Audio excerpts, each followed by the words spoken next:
तो फ्रेंड्स, आज का ये वीडियो बहुत ज़्यादा खास होने वाला है उन सभी लोगों के लिए जो पीएनएसटी या फिर जीएनएमटीएसटी के एप्लीकेशन अप्लाई करना चाहते हैं, क्योंकि आज के इस वीडियो में हम पीएनएसटी या फिर जीएनएमटीएसटी का कंप्लीट एप्लीकेशन प्रोसेस देखने वाले हैं। प्रोफाइल बनाने से लेकर एप्लीकेशन करने तक सारा प्रोसेस आपको इस वीडियो में देखने को मिलेगा। सारी चीज़ें यहाँ पर हम स्टेप बाय स्टेप जानेंगे। तो चलिए दोस्तों, वीडियो को शुरू करते हैं। सो फ्रेंड्स, सबसे पहले हमें इसकी ऑफिशियल वेबसाइट पर आना होगा, जो कि है esb.mponline.gov.in। लिंक आपको नीचे मिल जाएगा डिस्क्रिप्शन में।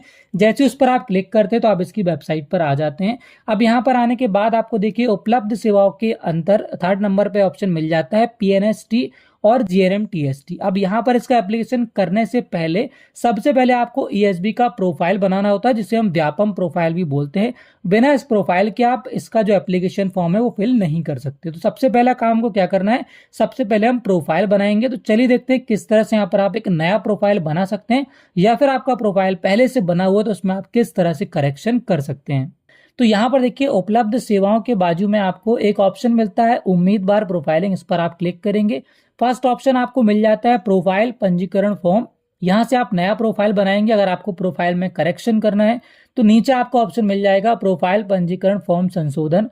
यहाँ से आप करेक्शन कर सकते हैं। पासवर्ड नहीं है तो यहाँ से आप पासवर्ड फॉरगेट भी कर सकते हैं। तो यहाँ पर हम फर्स्ट ऑप्शन में क्लिक करते हैं नया प्रोफाइल बनाने के लिए। छोटा सा यहाँ पर जो स्टार्टिंग प्रोसेस है वो थोड़ा सा डिफरेंट है यहाँ पर नया प्रोफाइल बनाने के लिए। बाकी सारा प्रोसेस यहाँ पर दोनों के लिए सेम है, चाहे वो करेक्शन हो या फिर नया हो। तो यहाँ पर जैसे आप नई प्रोफाइल में क्लिक करते हो तो आपसे पूछ रहा है कि आपके पास पहले से प्रोफाइल है, तो यहाँ पर हम नहीं पर क्लिक कर देंगे। उसके बाद यहाँ पर देखिए आपसे आपका मोबाइल नंबर, ईमेल आईडी पूछेगा। दोनों डालकर कैप्चा कोड डालकर ओटीपी प्राप्त करे वाले ऑप्शन में क्लिक करेंगे। उसके बाद आपके नंबर पर ओटीपी आ जाएगा। ओटीपी डालकर ओटीपी सत्यापित करे वाले ऑप्शन में क्लिक करेंगे। अब यहाँ पर देखिए आपको बता रहा है पहले से यहाँ पर आपका प्रोफाइल बना हुआ है। अगर प्रोफाइल आपका नहीं बना होगा तो ऐसा ऑप्शन आपके सामने नहीं आएगा। सिंपली यहाँ पर आपको सबमिट करने का ऑप्शन आएगा। उसको आप जैसे ही सबमिट कर देंगे तो यहाँ पर आपका एप्लीकेशन नंबर और पासवर्ड आपके नंबर पर आ जाएगा, जिसके बाद सिंपली यहाँ पर इससे आप लॉगिन करके अपना आगे का प्रोफाइल बना सकते हैं या फिर उसे अपडेट कर सकते हैं। अब यहाँ पर प्रोफाइल आईडी पासवर्ड आ जाने के बाद आपको वापस यहाँ पर होम पेज पर आना है। अगेन यहाँ पर उम्मीदवार प्रोफाइलिंग में चले जाना है। अब यहाँ पर अगर आप नया प्रोफाइल बना रहे हैं तो अगेन यहाँ पर आपको फर्स्ट ऑप्शन में क्लिक करना है। करेक्शन कर रहे हैं तो सेकंड ऑप्शन में आप क्लिक करेंगे। अगेन आपसे पूछ रहा है कि आपके पास प्रोफाइल है। इस बार यहाँ पर हम हाँ पर क्लिक करेंगे, क्योंकि हमारे पास आईडी पासवर्ड आ गया है। तो यहाँ पर वो अपना प्रोफाइल नंबर और पासवर्ड और कैप्चा कोड डालकर इसको हम लॉगिन करेंगे। लॉगिन करने के बाद दोनों ही कंडीशन में, चाहे नया हो या फिर अपडेट कर रहे हैं, यहाँ पर आपसे केवाईसी करने बोलेगा। तो यहाँ पर आप ई केवाईसी ओटीपी वाले ऑप्शन में क्लिक करके आगे बढ़ाएं, इसको ऑप्शन में क्लिक करेंगे। उसके बाद यहाँ पर आपका आधार कार्ड नंबर आ जाएगा। नहीं आ रहा है तो यहाँ पर आप आधार कार्ड नंबर डाल दीजिए। चेक बॉक्स पर टिक करके कैप्चा कोड यहाँ पर एंटर करके जनरेट ई केवाईसी ओटीपी वाले ऑप्शन में क्लिक करना है।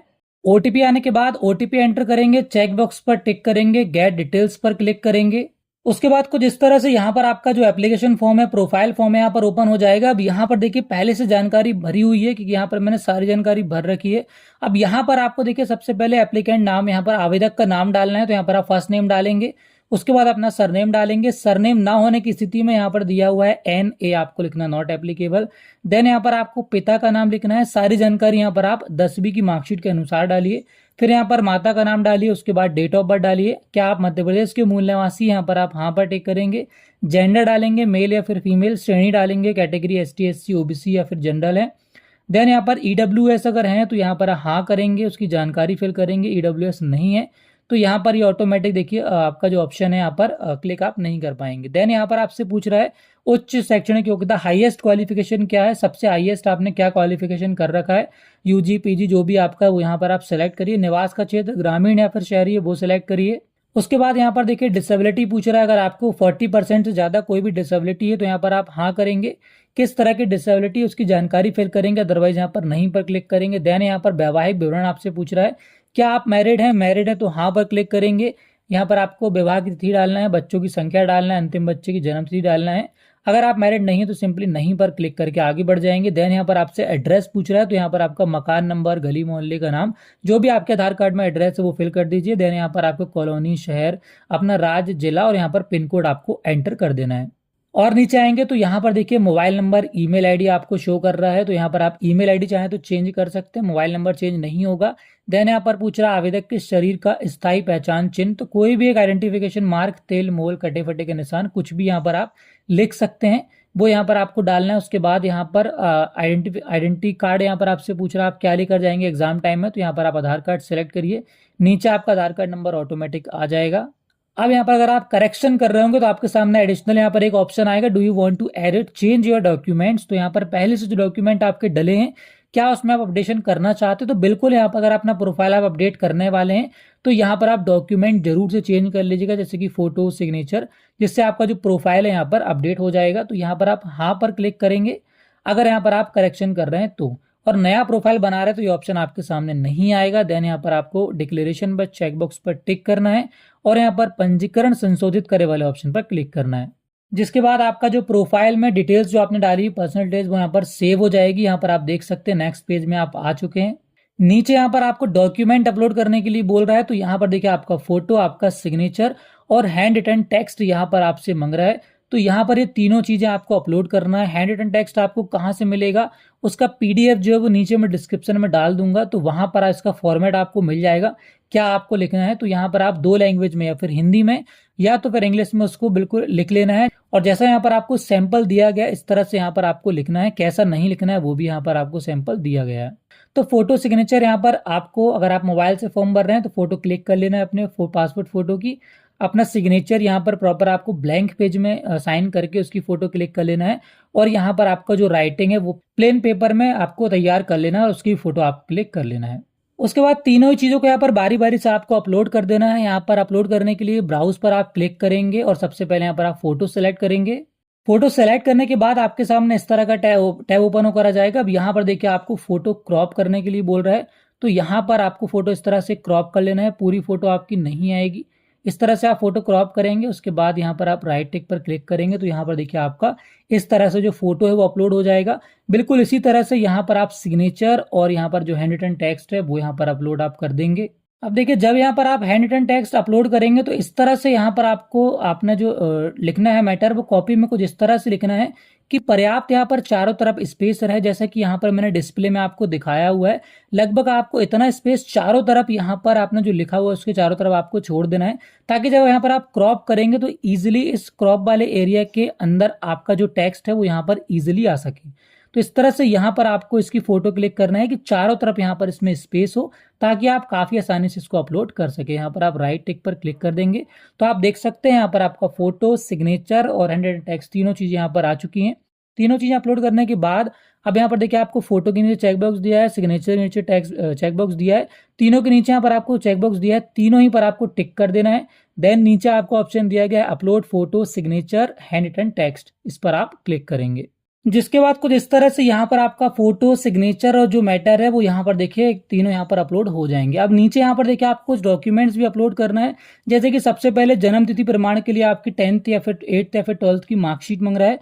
और अगर आप रिजर्वेशन यहाँ पर अप्लाई किया है, ST SC OBC जाति से अगर आप हैं तो उसका यहाँ पर कास्ट सर्टिफिकेट भी आपको अपलोड करना होगा। और अगर दिव्यांगता है या फिर डिसेबिलिटी है तो वो भी यहाँ पर आपको उसका सर्टिफिकेट अपलोड करना होगा। यहाँ पर आकर काफी लोग फंस जाते हैं क्योंकि यहाँ पर डॉक्यूमेंट अपलोड नहीं होता है। तो डॉक्यूमेंट आपको किस तरह से अपलोड करना है, कैसे रिसाइज करना है, वो यहाँ पर मैं आपको बता देता हूँ।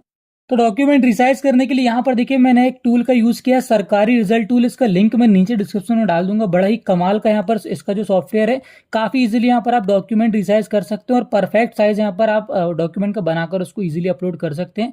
यहाँ पर आने के बाद देखिए आपको एक ऑप्शन मिलेगा अपलोड इमेज, तो यहाँ पर क्लिक करके सबसे पहले उस फाइल को आपको सिलेक्ट कर लेना है जो कि यहाँ पर आप रिसाइज करने वाले हैं। तो देखिए यहाँ पर एक डॉक्यूमेंट हमने सेलेक्ट कर लिया। अब यहाँ पर आपको कुछ नहीं करना है, सबसे लास्ट में कस्टम साइज का एक ऑप्शन दिया गया, इस पर आप क्लिक कीजिए। यहाँ पर एक ऑप्शन आपको मिलेगा MPPEB मार्कशीट एंड सर्टिफिकेट, इस पर आप क्लिक कर दीजिए। देन यहाँ पर रिसाइज का बटन दिया गया, इस पर आप क्लिक कर दीजिए और बस कुछ इस तरह से आपका डॉक्यूमेंट यहाँ पर बनकर तैयार है। सिंपल यहाँ पर आपको डाउनलोड इमेज का ऑप्शन दिख रहा है, इस पर आप क्लिक कर दीजिए तो यहाँ पर ये डॉक्यूमेंट है वो डाउनलोड हो जाएगा। अब सिंपली इस डॉक्यूमेंट को यहाँ पर आप काफी आसानी से अपलोड कर सकते हैं। तो देखिए यहाँ पर मैं डॉक्यूमेंट चूज फाइल में क्लिक करके सेलेक्ट कर लिया। अब यहाँ पर हम अपलोड बर्थ सर्टिफिकेट वाला ऑप्शन में क्लिक करेंगे, जिसके बाद इस तरह से हमारा जो डॉक्यूमेंट है यहाँ पर देखिए अपलोड हो चुका है। अब यहाँ पर ऑप्शन आने लगा है click to download birth certificate, मतलब हमारा डॉक्यूमेंट यहाँ पर अपलोड हो चुका है। बिल्कुल इसी तरह से आप अपना कास्ट सर्टिफिकेट या फिर डिसेबिलिटी सर्टिफिकेट अपलोड कर सकते हैं। तो लीजिए यहाँ पर हमने सारे डॉक्यूमेंट अपलोड कर दिया। अब यहाँ पर हम सबमिट डिटेल्स वाले ऑप्शन में क्लिक करेंगे। उसके बाद हमारा जो प्रोफाइल है वो बनके तैयार है। सिंपली यहाँ पर आप नीचे आ जाएंगे। अब चाहें तो यहाँ पर आप प्रिंट प्रोफाइल रिसिप्ट में क्लिक करके इसका प्रिंट आउट ले सकते हैं, ओके, तो यहाँ पर अपना व्यापम प्रोफाइल बनाने के बाद हम वापस से होम पेज पर आ चुके हैं। अब यहाँ पर देखिए आपको थर्ड नंबर पर आ जाना है, पीएनएसटी और जीएनएमटीएसटी का ऑप्शन आपको मिल जाएगा। यहाँ पर आवेदन पत्र के सामने आपको ब्लू कलर का आइकन दिख रहा है, इस पर क्लिक कर देना है। देन यहाँ पर देखिए आपके सामने एक चेकबॉक्स आएगा, इस पर आप क्लिक करेंगे, आगे बढ़ाएं वाले ऑप्शन में क्लिक करेंगे। अब यहाँ पर देखिए अपना एप्लीकेशन नंबर जो कि आपका प्रोफाइल आईडी वो यहाँ पर डालकर, डेट ऑफ बर्थ डालकर, कैप्चा कोड डालकर सत्यापित कर आगे बढ़ाएं वाले ऑप्शन पर क्लिक करेंगे। अब यहाँ पर देखिए जो प्रोफाइल आपने बनाया हुआ है वो यहाँ पर ओपन हो जाएगा। सबसे लास्ट में आप आ जाएंगे, यहाँ पर देखिए आपसे पूछ रहा है कक्षा 10वीं अंक सूची अथवा प्रवेश पत्र जो भी उपलब्ध है के अनुसार अभ्यर्थी का विवरण यहाँ पर आपको देना है, जैसे कि एप्लीकेंट का first name, last name, father's name, date of birth, ये चारों चीज यहाँ पर आप डालकर आगे बढ़ाएं वाले ऑप्शन पर क्लिक करेंगे। उसके बाद आपके सामने एक ऑप्शन आएगा, आपकी जो 10th की मार्कशीट और जो आधार कार्ड है उसमें आपकी जो डिटेल्स हैं वो एक जैसी हैं या फिर नहीं है। तो यहाँ पर आपकी सारी डिटेल्स एक जैसी होना चाहिए। यहाँ पर आप हाँ पर क्लिक करके आगे बढ़ाएं वाले ऑप्शन पर क्लिक करेंगे। उसके बाद आपका आगे का एप्लीकेशन यहाँ पर ओपन हो जाएगा। अब यहाँ पर देखिए अन्य विवरण में आपसे सबसे पहले क्लास पूछ रहा है पॉइंट नंबर 31 में। तो यहाँ पर इसमें से कोई भी अगर कैटेगरी में आप आते हैं तो सिलेक्ट करेंगे, उसके अगर नहीं आते तो सिंपली यहाँ पर बिना वर्ग वाले ऑप्शन में आप क्लिक कर देंगे।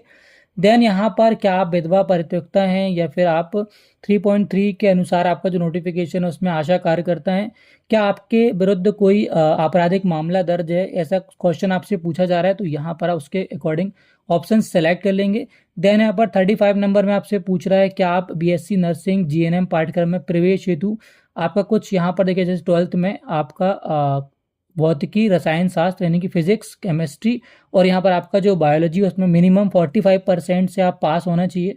तो यहाँ पर ये सारी चीज़ें आपको दी गई हैं, ये आप मिनिमम यहाँ पर एलिजिबिलिटी है तो इसको आप चेक कर लीजिए। उसके बाद अगर आप एलिजिबल हैं तो यहाँ पर हाँ वाले ऑप्शन पर क्लिक करेंगे। देन यहाँ पर आप और नीचे आएंगे तो यहाँ पर आपसे पूछ रहा है कि आपके पास समग्र आईडी क्रमांक है। तो यहाँ पर अपनी समग्र आईडी आपको डालना होगा, हाँ पर आप क्लिक करेंगे। उसके बाद इस बॉक्स में अपनी समग्र आईडी एंटर करेंगे। अब यहाँ पर देखिए आपको कुछ भी एक्स्ट्रा फिल करने की जरूरत नहीं है, सिंपली यहाँ पर नीचे आपको आना है। सबसे पहले आपसे एग्जाम सेंटर पूछ रहा है तो यहाँ पर 4 अलग अलग आपको एग्जाम सेंटर डालना है। तो यहाँ पर चारों जैसे आप फर्स्ट में अगर जबलपुर डालना चाहते हो तो आप जबलपुर डाल देंगे, सेकंड में अगर आपको दूसरा जैसे इंदौर डालना है तो इंदौर डाल देंगे। इस तरह से यहाँ पर आपको कोई भी 4 अलग अलग जो भी आप एग्जाम सेंटर डालना चाहते हो वो आप डाल देंगे। नीचे आप डिक्लेरेशन में चेकबॉक्स पर टिक करके आगे बढ़ाएं वाले ऑप्शन पर क्लिक करेंगे और बस दोस्तों उसके बाद आपका जो एप्लीकेशन है यहाँ पर देखिए सबमिट हो जाएगा। अभी यहाँ पर लिखा हुआ है भुगतान नहीं है, यहाँ पर आपको पेमेंट दिखा रहा होगा कितनी पेमेंट आपको कटनी है। तो यहाँ पर आप नीचे जाएंगे इसका पेमेंट करने के लिए। अब यहाँ पर देखिए आपको एक प्रोसीड टू पेमेंट का ऑप्शन यहाँ पर विजिबल नहीं होगा, तो इसको विजिबल करने के लिए आपको सबसे पहले प्रिंट बटन पर क्लिक करना होगा। उसके बाद यहाँ पर आप वापस आ जाएंगे। देन यहाँ पर देखिए प्रोसीड टू पेमेंट का ऑप्शन आपके सामने आ चुका है, इस पर आप क्लिक कर देंगे। उसके बाद किसी भी माध्यम से इसका जो पेमेंट है वो आप कंप्लीट कर सकते हैं, net banking, debit card, credit card, UPI, जिस भी माध्यम से आप इसका पेमेंट करना चाहते हैं कर सकते हैं। आप पेमेंट करने के बाद दोस्तों आपका जो एप्लीकेशन प्रोसेस है वो कंप्लीट हो जाएगा। फिलहाल इसका पेमेंट मैं यहाँ पर नहीं कर रहा हूँ क्योंकि वो डेमो एप्लीकेशन है। सो आई होप फ्रेंड्स यहाँ पर इस एप्लीकेशन के लिए आप कैसे अप्लाई कर सकते हैं इसका कंप्लीट प्रोसेस आप समझ चुके होंगे। अगर फिर भी कोई डाउट है, कोई क्वेरी, तो आप मुझे कॉमेंट करके पूछ सकते हैं। नीचे मैंने इंस्टाग्राम का लिंक आपको दे दिया है, वहां पर आप मुझे डीएम भी कर सकते हैं। और हाँ, वीडियो अगर आपको पसंद आया तो वीडियो को लाइक करना मत भूलेगा। आगे भी ऐसे ही कंटेंट देखना चाहते हो तो चैनल को सब्सक्राइब करके बेल आइकन को प्रेस कर लीजिए।